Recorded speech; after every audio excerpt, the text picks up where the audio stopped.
കാടിന്റെ ഏറ്റവും വലിയ ആഴത്തിൽ ആളുകൾ കടക്കാൻ പോലും പേടിച്ചിരുന്ന ഒരു കാടുണ്ടായിരുന്നു. ആ കാട്ടിലേക്ക് പോയവർ ഒരിക്കലും തിരിച്ചു വന്നിട്ടില്ലെന്നാണ് ഗ്രാമവാസികൾ പറയപ്പെടുന്നത്. പല അന്വേഷണക്കാരും അതിന്റെ സത്യമറിയാൻ ശ്രമിച്ചു, പക്ഷെ ആരും ഇതുവരെ തിരിച്ചു വന്നിട്ടില്ല. കണ്ടാൽ തന്നെ ഭയാനകമായ ഒരു വലിയ കാടാണത്. അങ്ങനെയിരിക്കെ ഒരു ദിവസം അർജുൻ എന്ന അന്വേഷണക്കാരൻ കാട്ടിലേക്ക് കടക്കാൻ തീരുമാനിച്ചു. ആ കാട് വളരെ ഇരുണ്ടതും നിശബ്ദവുമായിരുന്നു. അപ്രതീക്ഷിതമായി മരങ്ങളുടെ പിന്നിൽ നിന്നും പല പല ശബ്ദങ്ങൾ കേട്ടു. ഇലകൾ കുലുങ്ങി, പക്ഷേ കാറ്റൊന്നുമില്ലായിരുന്നു. ഭയാനകമായ പല പല ശബ്ദങ്ങൾ അവിടെ നിന്നും കേട്ടുകൊണ്ടേയിരുന്നു. അവന്റെ ഉള്ളിൽ ഭയമുണ്ടായിരുന്നെങ്കിലും ഭയത്തിന്റെ കാരണം ആരും മനസ്സിലായിരുന്നില്ല. പല അന്വേഷണക്കാരും വേട്ടക്കാരും അതിന്റെ സത്യം അറിയാൻ വേണ്ടി ശ്രമിച്ചു.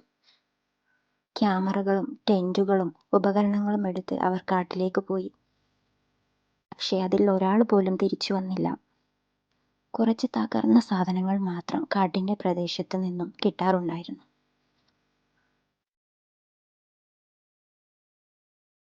അതുകൊണ്ട് തന്നെ ആളുകൾ ആ കാടിനെ ആരും തിരിച്ചു വരാത്ത കാട് എന്ന് വിളിച്ചു.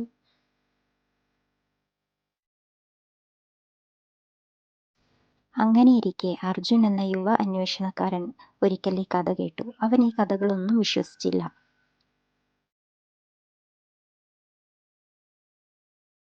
ഈ രഹസ്യത്തിന് പിന്നിൽ എന്തെങ്കിലും സത്യമുണ്ടാവുമെന്ന് അവൻ കരുതി. അവൻ തന്റെ ആദ്യത്തിൽ കാട് സാധാരണ പോലെ തന്നെ നടന്നു. ഉയരമുള്ള മരങ്ങൾ ആകാശം തന്നെ മറച്ചിരുന്നു. ചില വിചിത്ര പക്ഷികൾ പറന്നുകൊണ്ടിരുന്നു. പക്ഷേ കാട്ടിന്റെ ഉള്ളിലേക്ക് പോകുമ്പോൾ എന്തോ ശരിയല്ലെന്ന് അവന് തോന്നി.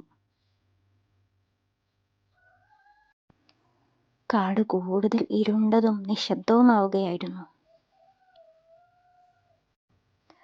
അവൻ പെട്ടെന്ന് നിലത്ത് എന്തോ കണ്ടു. ഒരു മണ്ണ് പിടിച്ച പഴയ ബാഗ്. അത് തുറന്നു നോക്കിയപ്പോൾ വർഷങ്ങൾക്ക് മുമ്പ് കാണാതായ ഒരു അന്വേഷണക്കാരന്റെ ബാഗാണെന്ന് അവൻ തിരിച്ചറിഞ്ഞു. കുറച്ചുകൂടി മുമ്പോട്ട് പോയപ്പോൾ അവൻ കൂടുതൽ ഞെട്ടിക്കുന്ന കാഴ്ചകൾ കണ്ടു.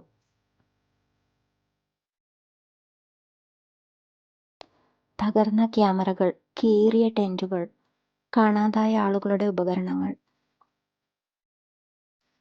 അർജുന്റെ ശരീരത്തിൽ പേടി പടർന്നു. കാറ്റ് പോലും നിന്നു. കാട് മുഴുവൻ നിശബ്ദമായി. പക്ഷികളില്ല, കാറ്റില്ല, കീടങ്ങളില്ല. അപ്പോൾ കാട്ടിൽ ഒരു ഭയപ്പെടുത്തുന്ന ഗർജനം മുഴങ്ങി. ആ ശബ്ദം നിലം പോലും കുലുങ്ങുന്ന പോലെ വലുതായിരുന്നു. അർജുൻ പതുക്കെ തന്റെ ടോർച്ച് പിന്നിലേക്ക് തിരിച്ചു.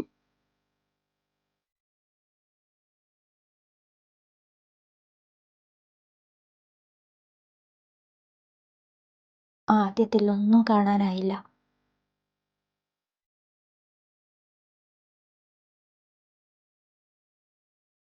പക്ഷെ അതാ അപ്രതീക്ഷിതമായി ഇരുണ്ടതിൽ 2 കണ്ണുകൾ പ്രകാശിക്കുന്നു. അവ നേരെ അവനെ തന്നെ നോക്കുകയായിരുന്നു. ഭയന്നാൽ അവന്റെ കയ്യിൽ നിന്നും ക്യാമറ താഴെ വീണു.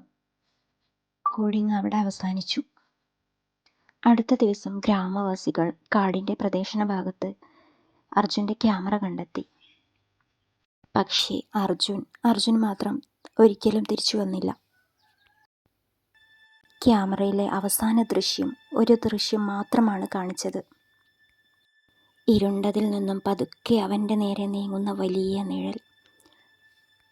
അന്നു മുതൽ ഗ്രാമവാസികൾ എല്ലാവർക്കും മുന്നറിയിപ്പ് നൽകി. ആ കാട്ടിലേക്ക് ഒരിക്കലും പോകരുത്. അവിടെ പോയവരാരും തിരിച്ചു വരില്ല.